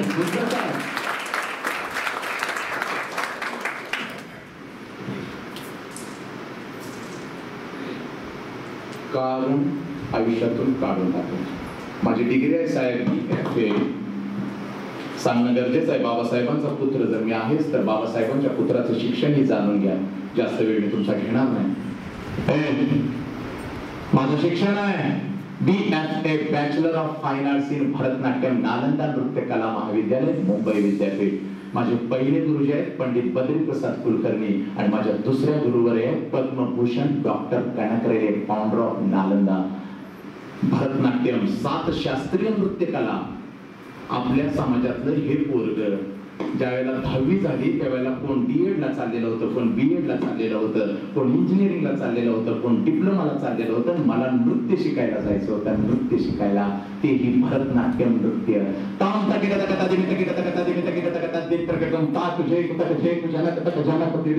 Yes, this is the Bharatanatyam. हे शिकण्यासाठी 12वी नंतर नालंदात गेलोय. त्या काळी 92 ला मी 12वी झालो. 93 ला मी नालंदामध्ये प्रवेश घेतला. नृत्य शिकण्यासाठी बाबासाहेबांचं हे पोरग चाललेलं होतं. गौतम वसतिगृहामध्ये माझी निवड झाली. तिथं राहत होतो आणि लक्षात घ्या, समाजाला डावलून समाजाच्या विरोधात मी नृत्य शिकायला प्रवेश घेतलेला होता. लहानपणीच बाप निघून गेला, पण आईने माझ्या मला मोठं केलेलं होतं. आईला सुद्धा समाज नावं ठेवायला लागला. हातात तोंडाला आलेलं पोरग नृत्याला घालून काय करते, पण पळून आलो. सांगलीतून पळून आलेलं पोरग मुंबईच्या युनिव्हर्सिटीमध्ये प्रवेश घेतला. 1 महिना गेला, 2 महिने गेले आणि 2 महिन्यानंतर मला कळालं आपला टिकाव या मुंबईच्या नगरीमध्ये लागणार नाही. आपला टिकाव या मुंबईच्या नगरीमध्ये लागणार नाही कारण इंग्लिश आपल्याला येत नाही, संस्कृतचा आपला संबंध नाही. जे विषय होते ते सगळे इंग्लिश मधून होते आणि नाट्यशास्त्राचा अभ्यास करायला संस्कृत शिवाय पर्याय नव्हता. संस्कृत कधीच कानावरती पडलेलं नव्हतं आणि इंग्लिश तर माझं अतिशय कमजोर होतं. आपला टिकाव लागणार नाही. आपण नृत्यामध्ये बाप आहे पण थेरटिकली आपण झिरो आहे. सोडून निघून जायचं ठरलं. रात्री विचार केला. दुसऱ्या दिवशी सकाळी सगळे माझे रूममेट, माझे मित्र कॉलेजला गेल्यानंतर आपण पळून जायचं ठरवलं. रात्रीच बॅग भरून ठेवली. सगळे विचारत होते बॅग का भरतोय? खोटं सांगितलं. एज्युकेशनल ट्रिपला नालंदा बरोबर 4 दिवसासाठी चाललोय म्हणून बॅग भरले. ट्रंक होती पत्र्याची, भरून ठेवली. दुसऱ्या दिवशी सकाळी 10 वाजता सगळे गेल्यानंतर मी 11 वाजता वसतिगृह उतरलं, खाली आलो. खाली आल्यानंतर समोरून पोस्टमन आला. पोस्टमन आला. पोस्टमन म्हणाला रूम नंबर 33. मी म्हणालो काय झालं? वसंत हंकारे. मी म्हणालो मीच. काय झालं? पत्र आलंय. पत्र आलं म्हटल्यानंतर हातातली ट्रंक खाली ठेवली. पोस्टमनचं पत्र हातामध्ये घेतलं. आंतरदेशी पत्र होतं माझ्या लेकरानं. 15-20 वर्षापूर्वी ते आंतरदेशी पत्र होतं. ते फोडलं. 93 ची गोष्ट. पत्र फोडलं. आईचं पत्र होतं. पत्र वाचायला सुरुवात केली. पत्रामध्ये आईनं लिहिलं होतं, माझ्या लेकरा 3 महिने झालं निघून गेलायस.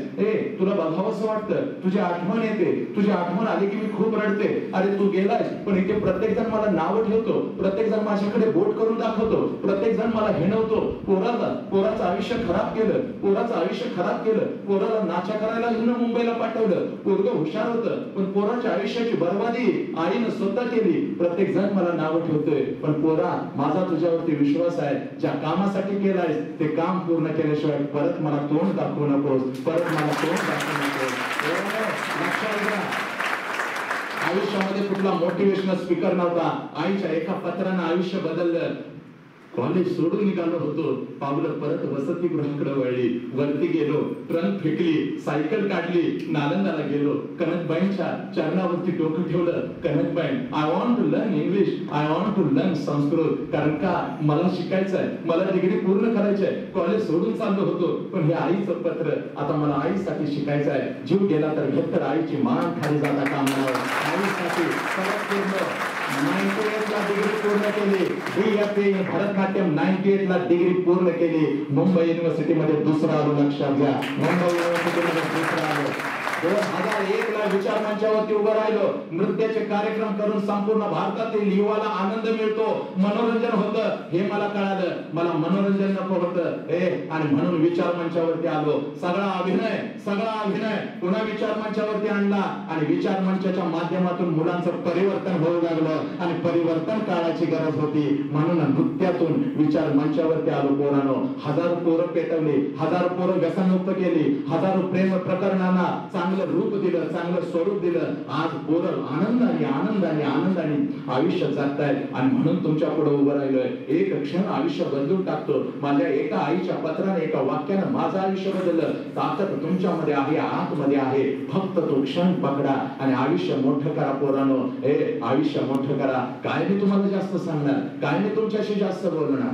सगळं काही तुम्हाला कळतं. भिवू नका. इंग्लिश असो, काही असो, कुठलीही भाषा असो, कुठलीही लँग्वेज असो, आपला वीक पॉइंट आहे ना, त्याच्यावरती अभ्यास करा. आपल्या वीक पॉइंटला, आपली कमजोरी आहे ना, त्याला ताकद बनवा. ताकद. मराठी बोलता येत नव्हतं, इंग्लिश बोलता येत नव्हतं, हिंदी भी मुझे मालूम नहीं थी, लेकिन आज ऐसा वक्त है, in any language I am taking, in any language I can speak, in any language I am taking lectures in English. मैं हिंदी में भी बात करता हूँ, मराठी में भी बात करता हूँ. अगर कन्नड़ बोलनी है तो मेरे लिए ट्रांसलेटर रहता है. अगर इंग्लिश हाई लेवल की इंग्लिश बोलनी है तो मेरे लिए ट्रांसलेटर रहता है. ट्रांसलेटर के साथ मैं बात करता हूँ और सामने वाले लोग सुनते हैं. क्योंकि लैंग्वेज के लिए ट्रांसलेटर मिळे तो ज्ञानाला ट्रांसलेटर मिळत नाही. जगाच्या कोणत्याही विचार मंचावरती आज मी उभं राहू शकतो. जगाच्या कोणत्याही विचार मंचावरती आज मी उभं राहू शकतो, कारण माझ्या रक्तामध्ये बाबासाहेब आहे. माझ्या रक्तामध्ये, लक्षात घ्या, छत्रपती शिवाजीराज आहे. माझ्या रक्तामध्ये मायरामाई आहे. एक पत्र असंच बाबासाहेबांना गेलं होतं, तेवढं तुमच्या समोर ठेवतो आणि मी तर थांबतो. मित्रांनो, ते ऐका. एक पत्र. तुम्हाला काय वाटतं? आम्हाला माहिती आहे का? मलाही वाटत होतं हा आमचा अधिकार आहे, हा आमचा हक्क आहे, ते 6000 रुपये आम्हाला मिळतात. नाही, चूक. आतापर्यंत आम्हाला स्कॉलरशिप मिळाली, हे आमचा हक्क आहे. नाही, तुमचा हक्क नाही. तुमच्यासाठी अखंड कुटुंब या लोकांनी जाळलेलं आहे. बाबासाहेबांना 5 मुलं, यशवंत, गंगाधर, इंदू, रमेश आणि राजरत्न. 5 पोरं बाबासाहेबांना. लेकरांना ऐका, बाबासाहेबांना 5 लेकरं. यशवंत गंगाधर, इंदू, रमेश आणि राजरत्न. आणि 1926 ला बाबासाहेबांनी दत्तोजी पवार यांना लिहिलेले एक पत्र आहे आणि त्या पत्रामध्ये दत्तोजी पवार यांना बाबासाहेब लिहितात कारण 1926 ला बाबासाहेबांचा राजरत्न नावाचा मुलगा त्यांनी शेवटचा श्वास बाबासाहेबांच्या मांडीवरती सोडला. त्याला बाबासाहेब म्हणतात पाप म्हणून प्रचंड दुःख काळजात आहे. अन्नातलं मीठ जर गायब झालं तर अन्न जसं बेचव होतं ना अगदी तसंच माझं आयुष्य या 4 पोरांच्या जाण्याने झालेलं आहे. तुमच्या आमच्यासाठी बाबासाहेबांनी 5 पैकी 4 पोरांना डोळ्यात देखत मोठमाती दिलेली आहे. तरी सुद्धा बाबासाहेब म्हणतात मला लढावं लागेल कारण माझा प्रत्येक भारतातला युवक आणि युवती घडला पाहिजे. यांच्यासाठी माझं दुःख मला काळजातच दाबावं लागेल आणि मला घडावं लागेल म्हणून 4 पोरांना मूठमाती दिल्यानंतर या सगळ्या सुविधा आपल्याला मिळतात. आपल्याला मिळणाऱ्या ज्या सुविधा आहेत त्या सुविधामध्ये 4 पोरांचं बाबासाहेबांच्या बलिदान आहे. पोरांनो हे विसरू नका. संभाजी राजाने देहाचे तुकडे करून घेतलेले आहे तुमच्या आमच्यासाठी. हे बलिदान आहे त्याचं. माई रमाईचं पत्र आहे. 1913 ला ज्या वेळेला बाबासाहेब अमेरिकेला कोलंबिया विद्यापीठामध्ये बाबासाहेब गेले त्यावेळेला 1913चं माई रमाईचं पत्र बाबासाहेबांना आहे आणि बाबासाहेबांना माई रमाई पत्र लिहिताना लिहिते आदरणीय वंदनीय बाबासाहेब हे पोरानो ऐका पत्र काय आहे. आदरणीय वंदनीय बाबासाहेब आईच्या नात्यानं सांगणं गरजेचं आहे बापाला कळणं गरजेचं आहे म्हणून हे पत्र लिहित आहे बाबासाहेब. पण पत्र वाचल्यानंतर हातातलं पुस्तक मात्र खाली ठेवू नका बाबासाहेब. हातातलं पुस्तक खाली ठेवू नका. आपण अमेरिकेला गेला तेव्हा 4 महिन्याची मी पोटोशी होते. आपलं बाळ माझ्या उदरामध्ये वाढत होतं. आपण गेलात आणि मी बाळाला जन्म दिला. पोरगं झालं. आनंदानं नाव त्याचं मी रमेश ठेवलं. बाबासाहेब मी स्वप्न बघत होते 2 वर्षांना आपण याल. 2 वर्षाने याल तेव्हा आपला रमेश 2-2.5 वर्षाचा झालेला असेल आणि तो पळत पळत तुमच्याकडे येईल. बाबा बाबा म्हणून तुम्हाला मिठी मारेल. बाबा म्हणून तुम्हाला मिठी मारेल. बाबा म्हणून तुम्हाला मिठी मारेल. तुम्ही रमेश रमेश म्हणून त्याला अंगा खांद्यावरती खेळवाल. स्वप्न बघत होती पण बाबासाहेब स्वप्न विरून गेली. सांगताना अतिशय दुःख होतंय. तुम्हाला न भेटताच आणि तुम्ही त्याला न भेटताच आपला रमेश औषधाविना आणि अन्नाविना तुम्हाला मला सोडून कायमचा निघून गेला. बाबासाहेब कायमचा निघून गेला. बाबासाहेब एक बाप होता. डोळ्यामध्ये नक्कीच पाणी आलं असेल. बाबासाहेबांनी डोळ्यातलं पाणी पुसलं असेल. हातामध्ये बाबासाहेबांनी पेन घेतला. मोठी वेदना होती. ज्या पोराला आपण बघितलंच नाही ते लेकरू आपल्याला सोडून गेलं. मोठी वेदना होती. बाबासाहेबांनी लक्षात घ्या हातामध्ये पेन घेतला आणि बाबासाहेबांनी हातामध्ये पेन घेऊन माई रमाईला पत्र लिहिलं. प्रिय रमा पत्र वाचल्यानंतर हातातलं पुस्तक तर खाली ठेवणारच नाही पण एवढा शिकेन भारतातला कुठलाही रमेश अन्नाविना आणि औषधाविना आपल्या आई वडिलाला सोडून जाणार नाही.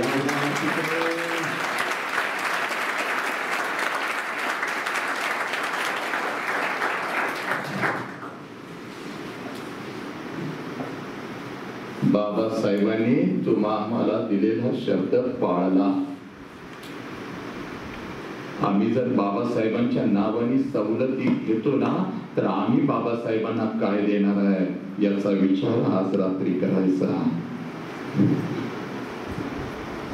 हातात पुस्तक घेऊन बाबासाहेब होता येत नाही. मिशी वाढवून संभाजी राजा होता येत नाही आणि दाढी वाढवून कधी छत्रपती शिवाजी राजा होत नाही. तर त्यांचे विचार रक्तामध्ये उतरवूनच बाबासाहेब होता येतं आणि छत्रपती शिवाजी राजा होता येतं.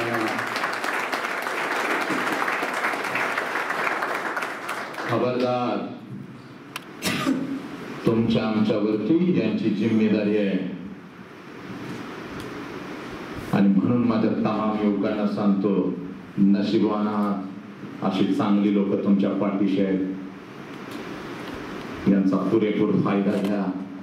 मोठं व्हा. आता शेवटचा एकच विचार काळजामध्ये पेरतो, मी तर थांबतो. खूप हसला.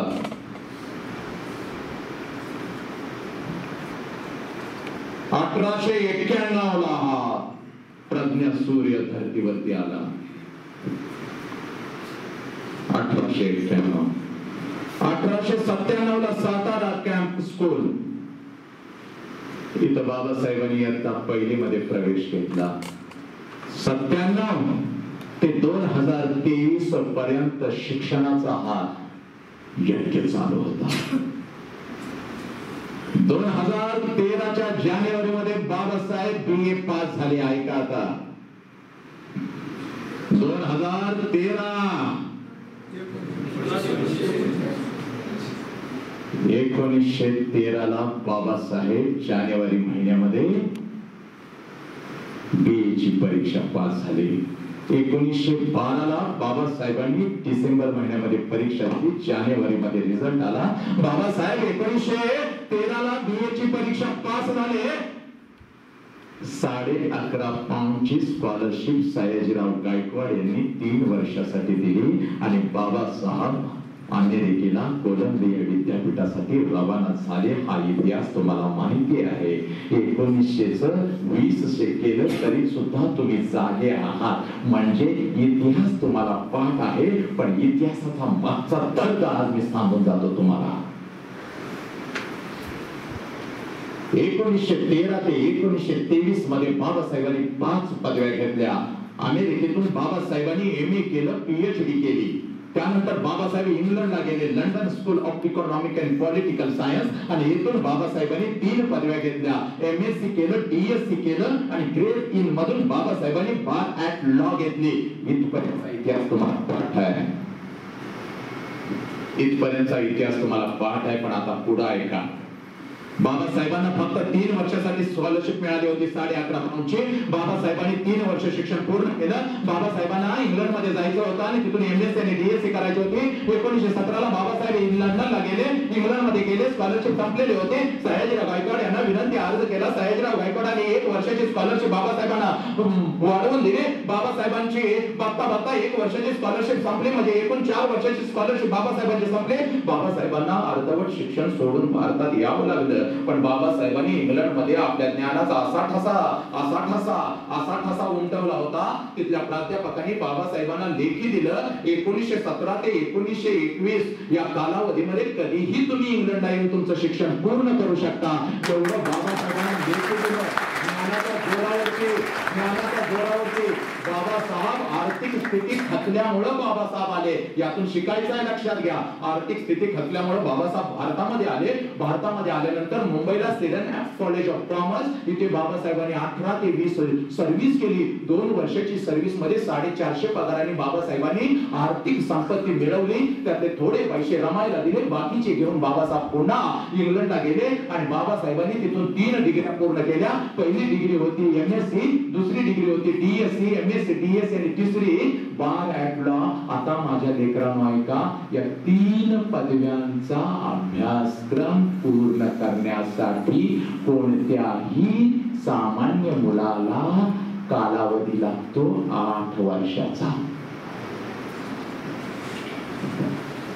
जर तुम्हाला MSc करायचं असेल, DSc करायचं असेल, बार ऍट लॉ करायचं असतील आणि या 3 पदव्या जर तुम्हाला पदरात पाडून घ्यायच्या असतील, तर बाबासाहेब सांगतात की या पदव्यांचा कालावधी आहे 8 वर्षाचा.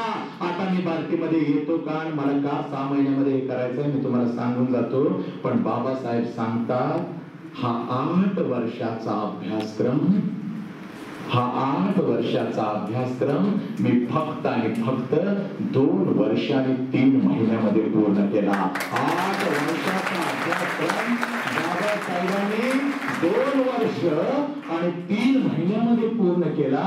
आता तुम्ही असं म्हणाल, जे बाबासाहेबांना माहितच होतं, तुम्ही युवा असं म्हणाल, बाबासाहेब प्रखर बुद्धिमत्ता घेऊन जन्माला आले होते म्हणून हे बाबासाहेबांना शक्य झालं. तर बाबासाहेबांचं एक छोटस पुस्तक आहे 60-70 पानाचं, जे बाबासाहेबांनी स्वतः लिहिलेलं आहे. बाबासाहेबांच्या आत्मचरित्र म्हणून छोटस पुस्तक आहे, कधी तर वाचा. त्या पुस्तकामध्ये बाबासाहेबांनी लिहिलंय, युवकांनो असं समजू नका की मी प्रचंड बुद्धिमत्ता घेऊन जन्माला आलो होतो, तर मी एक सामान्य मुलासारखाच होतो. याचं उदाहरण देऊन बाबासाहेब पटवून सांगतात, इयत्ता पहिली पासून म्हणजे 1897 पासून 2013 पर्यंत BA चा रिझल्ट तिथपर्यंतचे माझे जर गुण बघितले, परीक्षेत मला मिळालेले गुण बघितले, तर मी कधीही प्रथम श्रेणीमध्ये उत्तीर्ण झालो नाही, मी कधीही द्वितीय श्रेणीमध्ये उत्तीर्ण झालो नाही, तर मला तृतीय श्रेणीमध्येच उत्तीर्ण व्हावं लागतं. एवढा मी सामान्य मुलगा होतो, पण हा ज्ञानाचा यज्ञ मी चालू ठेवला आणि भारताच्या राज्यघटनेपर्यंत मी पोहोचलो. कारण का? मला माझी जबाबदारी कळाली होती.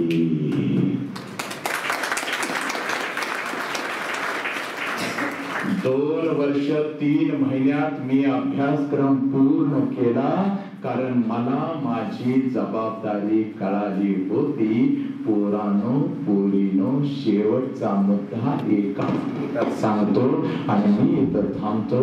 तुम्हाला तुमची जबाबदारी कळाली आहे का?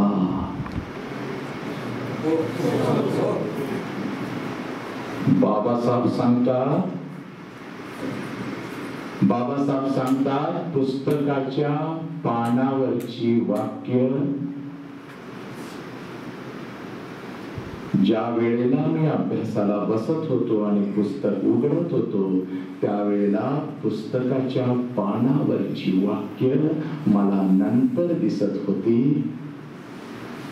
पुस्तकाच्या पानावर अगोदर मला माझा बाप रामजी दिसत होता. जो बाप, ऐका, जो बाप रात्रीच्या 2 वाजेपर्यंत माझ्यासाठी जागा राहायचा आणि रात्रीच्या 2 वाजता मला अभ्यासाला उठवून माझ्या शेजारी माझ्या पायाजवळ झोपी जायचा, तो बाप मला पुस्तकाच्या पानावर अगोदर दिसत होता. एखादं पुस्तक जर मी मागितलं तर बापाच्या खिशामध्ये 1 आणा सुद्धा नसायचा, पण सकाळी मला सांगून माझा बाप घराच्या बाहेर पडायचा, भीमा येताना तुझं पुस्तक घेऊन येतो. स्वतःला गहाण ठेवायचा, अंगावरचं सोनं विकलं, घरातली भांडी विकली, बहिणीचं दागिनं गहाण ठेवलं, मित्रांच्या समोर भिकाऱ्यासारखा झुकला, पण येताना मात्र मला पुस्तकच घेऊन आला. तो बाप मला पुस्तकाच्या पानावरती दिसत होता. माझ्या बापाचा, माझ्या रामजीचा संघर्ष मला पुस्तकाच्या पानावरती दिसत होता आणि मी तेव्हाच ठरवलं होतं, जीव गेला तरी बेहतर माझ्या बापाची मान झुकता कामा नये.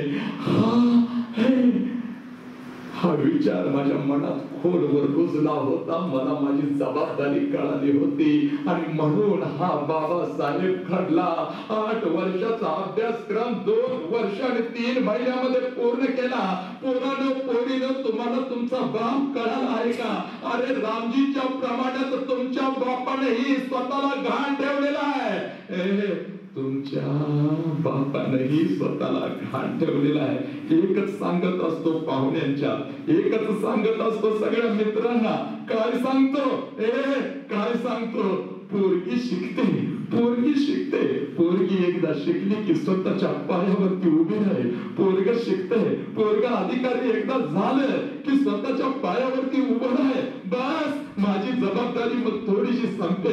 काय वाटेल ते होऊ दे, पोरगीला शिकवायचं आहे. पोरीनं घर गहाण ठेवलेला आहे, गळ्यातलं सोनं गहाण ठेवलेलं आहे, तुझ्या लग्नासाठी पैसा साठवलेला आहे, तुझ्या शिक्षणासाठी पैसा साठवलेला आहे. तुझ्या बापानेही तुला गहाण ठेवलेला आहे. मग तू घरातून बार्टीसाठी तर खरंच बार्टीमध्ये येतेस का? आलीस तर पूर्ण वेळ तू अभ्यास करतेस का? पुस्तकाचं पान जेव्हा उघडतेस तेव्हा खरंच तुला बाप कळाला आहे का? पोरांनो, बाप कळाला आहे का? आज तुमच्या पायामध्ये शूज आहेत, आज तुमच्या अंगावरती ब्रँडेड कपडा आहे. कोणामुळे? फक्त आणि फक्त बापामुळे. आज तुमच्या हातामध्ये अँड्रॉइडचा मोबाईल आहे. कोणामुळे? फक्त आणि फक्त बापामुळे. अन्नाचा घास एक कमी खातो, पण पोरीच्या हातामध्ये अँड्रॉइडचा मोबाईल देतो, कारण पोरगी शिकते, पोरगी शिकते. पोरांनो, जबाबदारी तुम्हाला कळू दे. म्हणून मी महाराष्ट्रातल्या पोरांना सांगतोय, बापाला कधी बघायचं? दिवसा बघायचं नाही बापाला. दिवसा बघायचं नाही बापाला, दिवसा बघायचं नाही. कपडे घालून हसत फिरतो ना रस्त्यानं, तेव्हा बापाला बघायचं नाही.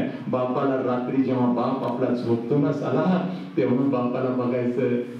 तेव्हा अंधारात लाईट लावायची, झोपलेला बापाला बघायचं. अंगावरचं बनियन आणि अंडरवेअर 4 ठिकाणी फाटलेली असते साला, पण आपल्या अंगावर ब्रँडेड कपडा चढवतो. त्याचं नाव बाप आहे पोरीनो, त्याचं नाव बाप आहे. मग तुम्ही बापाला न्याय देता का? आईला न्याय देता का? तुमच्या हातातल्या मोबाईल साठी जर बापानं स्वतःला घाण ठेवलेला आहे ना, तर त्या मोबाईल मध्ये रिचार्ज सुद्धा तुमचा बापच मारेल. एका रिचार्ज साठी लाचार व्हायचं नाही, कुठल्या मित्राकडे हात पसरवायचा नाही, कुठल्या मित्राला मेसेज टाकायचा नाही रिचार्ज मार म्हणून. जीव गेला तरी भेटत. आत्मसन्मानासाठी आत्मसन्मानासाठी आपल्या जीवाचे तुकडे झाले तरी चालतील, पण आत्मसन्मान कहाण कधी ठेवायचा नाही. लक्षात घ्या पोरीनो, आत्मसन्मान कहाण कधी ठेवायचा नाही. जाणीव झाली पाहिजे पोरीनो, कारण बाप फक्त वरून हसत असतो, आतून क्षणाक्षणाला रडत असतो. अनेक लग्न मंडपात अक्षता टाकण्यासाठी लोक मला घेऊन जातात. लग्न शक्यतो मी टाळतो, कारण लग्न झाल्यानंतर आई रडत असते, बहीण रडत असते, मित्र रडत असतात. फक्त बाप असा हसत उभा असतो. तुम्हाला वाटतं सगळे रडतात, माझा बाप रडला नाही. पोरे, जेव्हा तू गाडीत बसतेस नवऱ्यावर निघून जाते, तसा लग्न मंडप सोडतो, घराकडे पळत जातो, तुझी खोली उघडतो आणि ढळा ढळा हंबरडा फोडून एकटाच तुझ्या वस्तूंना मिठी मारून मारून रडतो. उशी सगळी ओली करतो पोरी तुझ्यासाठी. फक्त तुझ्या समोर एवढ्यासाठी रडत नाही, माझी पोरगी खस्ता कामा नाही म्हणून साला तो रडत नाही. पोरानो, म्हणून सांगतो, माझ्या छत्रपती शिवाजी राजाची मान संभाजी राजामुळे जशी ताट झाली, माझ्या रामजीची मान माझ्या बाबासाहेबांमुळे जशी ताट झाली, तशीच तुमच्या बापाची मान तुमच्यामुळे ताट झाली पाहिजे. आयुष्यात काही नाही करता आलं तरी चालेल, पण एक गोष्ट मात्र करू नका, तुमच्यामुळे तुमच्या आई बापाला मान खाली घालावी लागेल असं कुठलंच कृत्य करू नका. लक्षात घ्या, कारण मेल्यानंतर बापाला जाळतात असं म्हटलं जातं. मेल्यानंतर बापाला जाळत नाहीत रे, मेल्यानंतर बापाला जाळत नाही. पण आपल्यामुळे जर आपल्या बापाला मान खाली घालायला लागली, तर प्रत्येक क्षणाला बाप घरात जळत असतो रे.